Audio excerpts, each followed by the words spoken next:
Before we get into today's show, we are going to be live tonight for the 2025 MLB Draft. We're going to be covering everything you need to know surrounding the Boston Red Sox. We're going to be live for round one, which includes 2 picks for Craig Breslow and the Red Sox. So make sure you subscribe, turn on your notifications so that you know when we go live.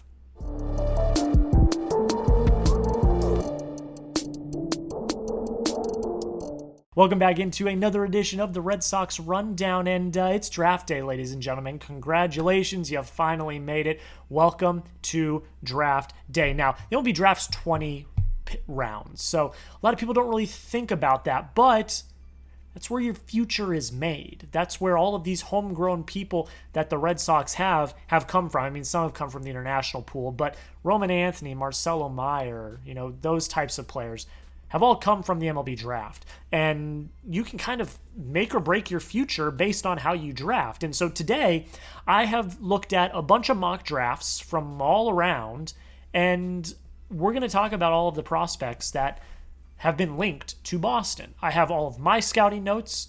We'll go through those. We've got some quotes as well. And then we're going to talk about the Red Sox win over the Tampa Bay Rays. But let's just kind of get into it. I'm going to run through these mock drafts real quick, and then we're going to go one by one through each prospect. The Athletic, Bleacher Report, and Just Baseball all had Gavin Kilen all had Gavin Kilen going to the Boston Red Sox, and I think that a majority of people believe that he is on the top of the Red Sox list. Moving along, Bleacher Report had Xavier Neans going to the Red Sox. CBS Sports had Jace LaViolette, and MLB.com had Steele Hall, and ESPN had Gavin Fien. So a lot of names to talk about. Let's just start with Gavin Kilen.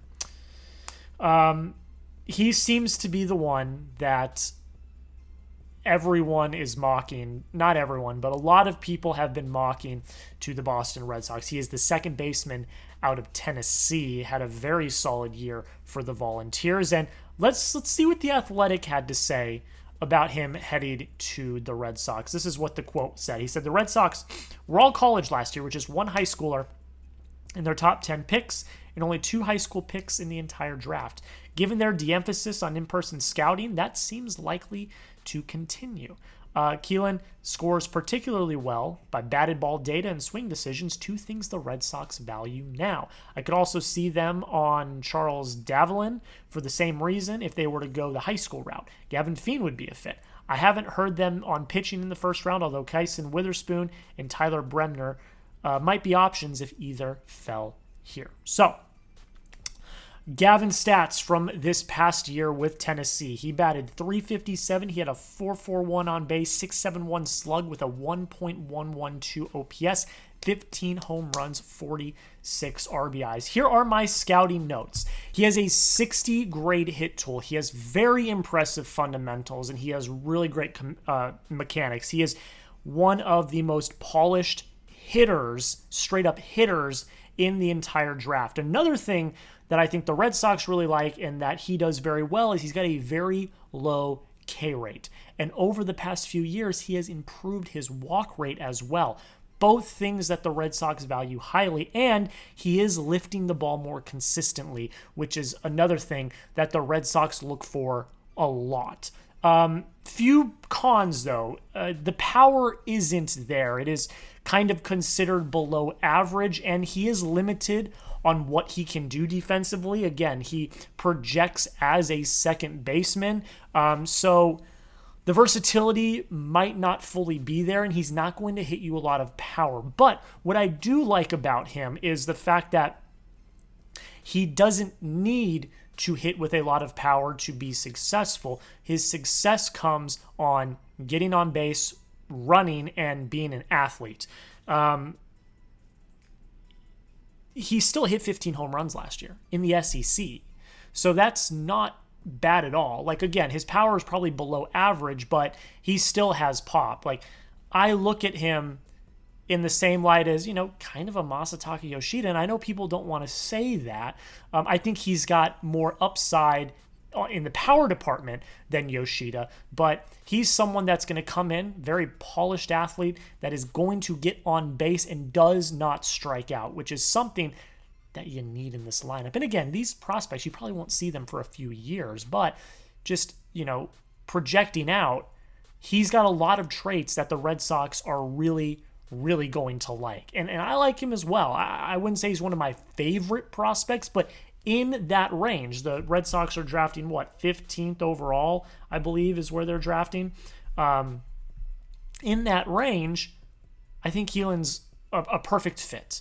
And the Red Sox, like they said in the quote, they're going to probably go college. They're not going to take a lot of prep players at all, and I think that he's probably one of the more polished hitters that you're going to find in this year's draft. But you let me know, would you draft Gavin Kilen? D for draft, P for pass. This is going to be the pinned comment on today's video. YouTube's going to throw you an ad break here in a second. When that happens, make sure you let the ad play. It helps the channel here at the Red Sox Rundown. And while it plays, go on down and answer the question. I want to hear your thoughts. Kilen is the player that has been linked to the Red Sox the most. It seems like if he's there, the Red Sox are going to take him. So you let me know. D for draft, P for pass. What are your thoughts on drafting the second baseman out of Tennessee? Let's talk about Xavier Neans now. Third baseman, Mount Vernon High School in Washington, prep bat. Again, based on the quote that we heard from The Athletic, I wouldn't expect them to go prep bats, but Neyens has a lot of really intriguing traits that the Red Sox might be interested in, plus raw power. He hits the ball, he hits it hard, he hits it far, and he hits it to all fields, which is very valuable. And he's also got an excellent approach at the plate. Again, I think he's another one of those really polished kind of plate approaches, working the strike zone and things like that. And he's got plus arm strength as well, which helps. At third base, you need a plus arm, and the fact that he has that is really good. The cons, though, are ones that I think might turn the Red Sox off a little bit. He's got a bad habit of chasing off speeds out of the zone. Think of Trevor Story always swinging at the sweepers and sliders that fall the other way. Like, he's got a habit of doing that. And he is a below average runner as well, which is something that I don't think the Red Sox are really going to be looking for. I think they're going to be looking for dynamic athletes that hit the ball, get on base, and cause havoc. If you're going to trade Jarren Duran, which again, I hope they don't, but if you do, look for the next Jarren Duran. Look for the next guy that's going to create havoc on the base paths. And I don't know if Neyens fits those roles. I don't know if he really has the traits the Red Sox are looking for. I think whoever gets him is going to get a damn good power-hitting bat, but there are a lot of traits here that the Red Sox don't value as much as, like a Gavin Kilen who hits the ball, gets on base, has a really good plate approach. So I would say that this is probably one of the least likely ones that we're going to talk about today, but nonetheless, one to look out for. Who mocked him? That was Bleacher Nation mocked him to the Red Sox. Let's talk about Jace LaViolette, the outfielder from Texas A&M.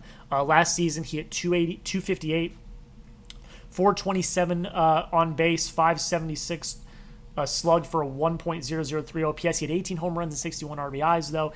Very impressive power. It's a plus tool. He's got a plus tool. He's got insane bat speed. When he hits the ball and he hits it hard, it flies, and that's something that's highly sought after, is power like that. He's got a really good approach. He executes to all fields, and he does it with power. Again, the raw power, that's his calling card, something that I think is going to be very intriguing for major league teams. And he's strong in the plate and in the field. He's got plus arm strength as well. He is a strong, massive individual. He's 6'6", 230. He is a big individual, and that translates in both power at the plate and in the field. However, his hit tool is below average, which he's going to have to fix. And that, I think, might turn the Red Sox off a little bit. If you can hit with power, that's great. But if you're not hitting consistently, again, 258 batting average last year, I get it. It's in the ACC. It's tough competition. But I would hesitate if Jace was the one you were considering. And I think the Red Sox would as well. He also had a big regression from his sophomore to junior year. He had a really good sophomore year, and then he regressed his junior. Now, 18 home runs, 61 RBIs. If that's regression, that's still pretty impressive, but I think the Red Sox will probably go somewhere different if Jace LaViolette was the one at the top of the board at the time. You let me know. I want to hear your thoughts on this. The Red Sox have not drafted a pitcher number one in the first round, I believe, since 2017 with Tanner Houck. So you let me know, what do you think the Red Sox biggest need is in the draft? I'm not talking about trades. I'm not talking about on the Major League roster. If you're looking at their farm system, which is going to get thin after Roman Anthony and Marcelo Meyer graduate, what do you think their biggest need is? If it's just type pitcher or position player in the comments. Pitcher or position. What do you think? I think it's position players. I think they need to re-up their position players because I think their pitching prospects right now are really good. I think that they have revamped their pitching in the farm system, which we couldn't have said a few years ago. A few years ago, it would have been, oh, the position players are great, but you have no pitching prospects. I think it's the other way around now. So I would go position player, but you let me know down below in the comments, pitcher or position player. Let's talk about Steele Hall, who was mocked by MLB.com. Shortstop from Hewitt, Trussville, Alabama. 6 foot 180. Last year he hit 484, 554 on base, 871 slug for a 1.425 OPS, only 8 home runs and 35 RBIs, but this is high school, so it is what it is. He's got a very solid hit tool, which is, again, something I think the Red Sox are going to look for. And he's able to handle velocity, which, even as a high schooler, that's valuable. If you can handle velocity, that's something that even major leaguers struggle with sometimes. We've seen that, throughout the years. And he's also got really solid defensive tools as well. He's versatile. He can play short. He can play the outfield, something that is always highly sought after, especially in prep players. And this is a kicker that I think the Red Sox might actually be interested in. He's one of the fastest players in the class, in the entire class. He's got plus speed. He's an absolute, he's a bolt of lightning.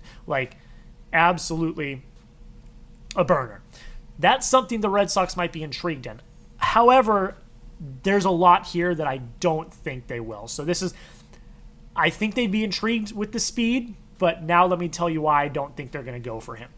He has trouble recognizing slower stuff in pitches with spin. And that's a lot of baseball.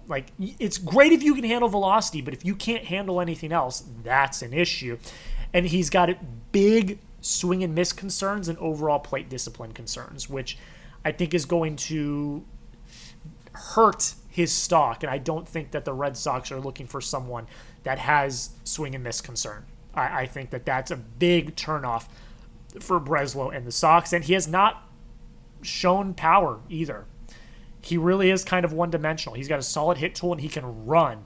And again, I sound kind of contradictory now when I said I think the Red Sox are going to look for people with really great hit tools that are fast.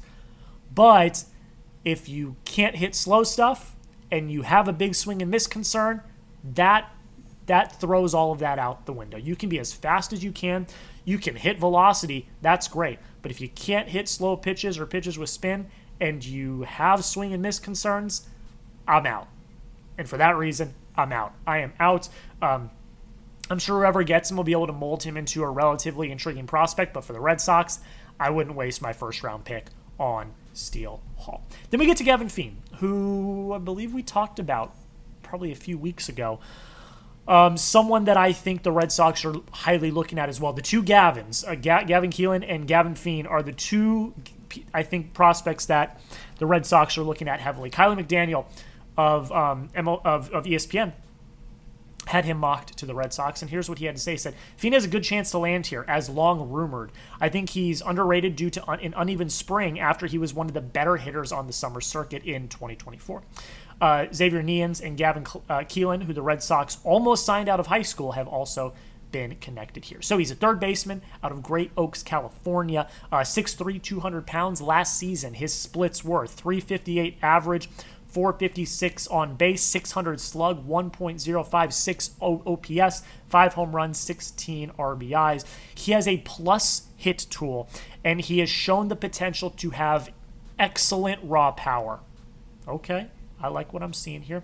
He's a really good athlete, has awesome defensive versatility. He's not just a third baseman. He can play all over the diamond, and he has plus arm strength, which is incredibly valuable. The only cons I have on him, like major cons, are he did regress a little bit in his senior year, as Kylie McDaniel talked about, he burst onto the scene during the summer circuit of 2024 and then did have a bit of an uneven spring. So that's a little something to think about, but I think his intangibles, though, are very intriguing. And he does need to improve. His stance is a little wonky, so he kind of needs to improve the timing with the stance. But if he can do that, I think he could be a relatively lethal potential hitter for years to come. Now, again, it's a prep prospect. There's a lot of, projecting into the future, and that's why I would be more inclined to take a college player in the first round than a high school player, unless they're like a generational talent. I don't think Gavin Fien's a generational talent, although there's a lot of intriguing factors here that I think the Red Sox would like. What will they do? We shall see. That was my scouting report on every single player that has been mocked to the Red Sox in the last few mock draft cycles. I think Gavin Kilen is probably the one. I think that's where they want to go.